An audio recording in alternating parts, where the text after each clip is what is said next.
بدات ديالي اليوم وصفه رائعه، صباغه الشعر طبيعيه كتلون لينا الشعر، كتغطي لينا الشيب، وكذلك هي مقويه ومرطبه للشعر، كتقوي لينا الشعر ديالنا من اول استعمال كيبان لك الفرق، وكتطول الشعر البنات وكتوقف تساقط الشعر، كتمنع تساقط الشعر. هاد الوصفه هادي جد رائعه، الا بغيتوها تبعوا معايا لا فيديو من الاول حتى الاخر باش هكا تستافدوا البنات.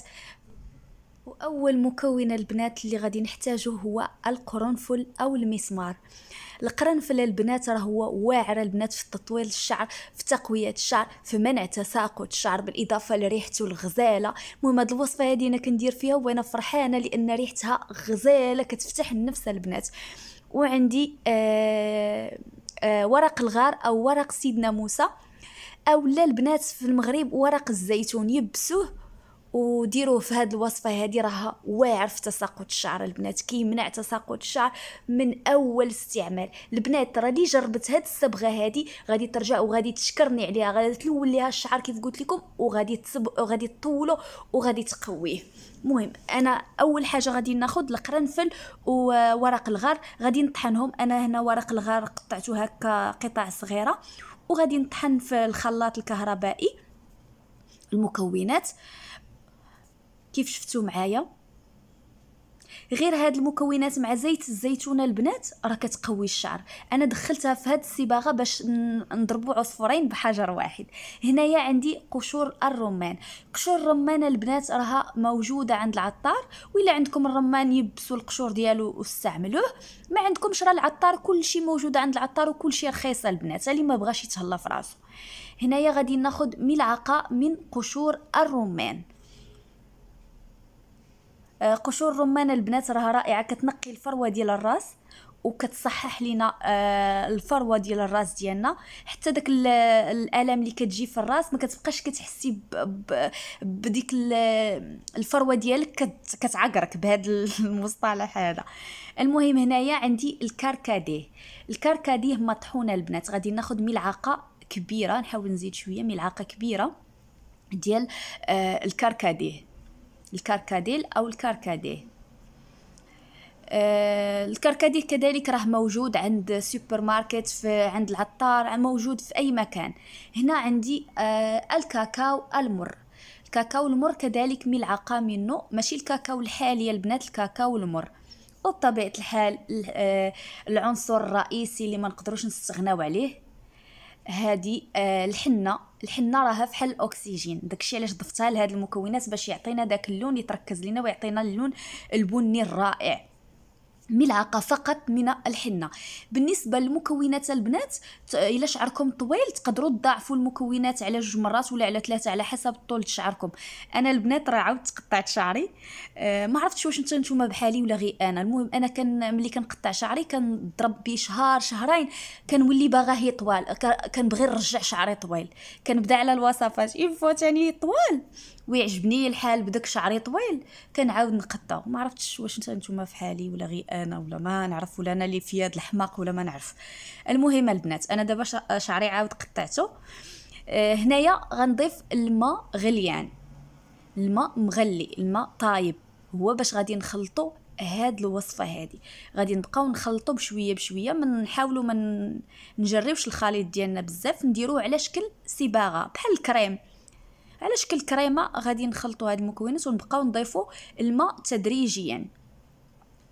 بالنسبه لهاد الوصفه هذه كنخليوها البنات تخمر، ملي غادي نساليو هاد الوصفه كنخليوها تخمر 2 ساعات ضروري البنات. انا هنا نسيت وبقيت كنخلط بهذه ديال البلاستيك، وانا اي حاجه سخونه ما كنبغيش نخلطها بالبلاستيك ولا في البلاستيك.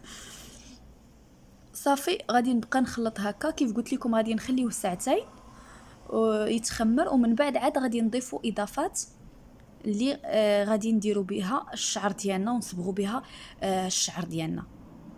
هنا تقريبا غادي نحاول نخلط باش المكونات هكا يتجانسوا ليا مع بعضياتهم.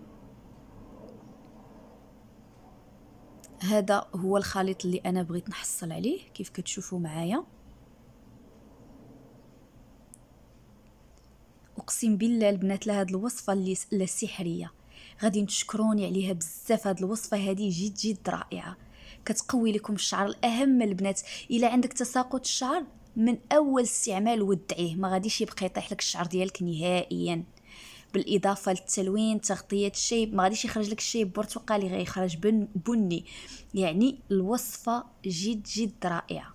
صافي انا هنا غادي نخليها ساعتين ومن بعد نرجع معكم باش نضيفوا باقي المكونات. شفتوا اللون البنات كيفاش داير؟ اللون ديالها خطير، لون واعر البنات، كتعطي لون واعر.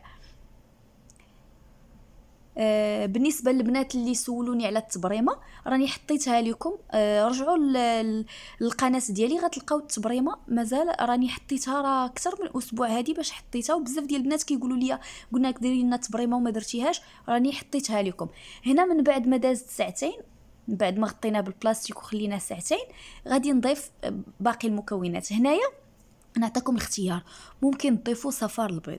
الا شعركم طويل ومضاعفين المكونات خصكم ديروا 2 ديال صفار البيض. مهم الا ما بغيتوش ديروا صفار البيض ممكن ديروا زيت جوز الهند.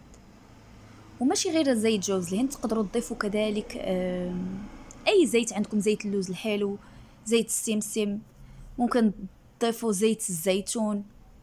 انا لان شعري كيف قلت لكم دهني وما كنحملش الشعر يكون رطب، داكشي علاش انا ما غندير لا صفار البيض ولا زيوت، غادي نكتفي بهاد الوصفه هذه بوحدها نديرها على شعري. نتوما الا شعركم كتبغيوه يكون ناعم ورطب وطايح غتضيفوا هاد المكونات هادو وغتحصلوا على نتيجه اللي جد رائعه.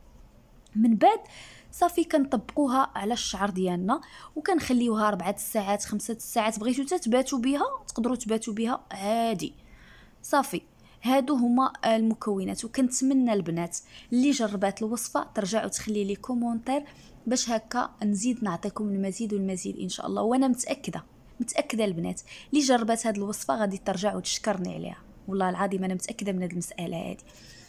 بالنسبه للاخوات اللي كيقولوا لي ما كيجيناش الاشعار ديال فيديوهاتك، اليوتيوب دابا راه كاين بزاف ديال التحديثات ديال اليوتيوب، يمكن لكم تلغيو الاشتراك وتعاودوا تشتركوا وفعلوا داك الجرس باش هكا اي وصفه حطيتها غادي يجيكم الاشعار وغادي تدخلوا تشوفوها ان شاء الله.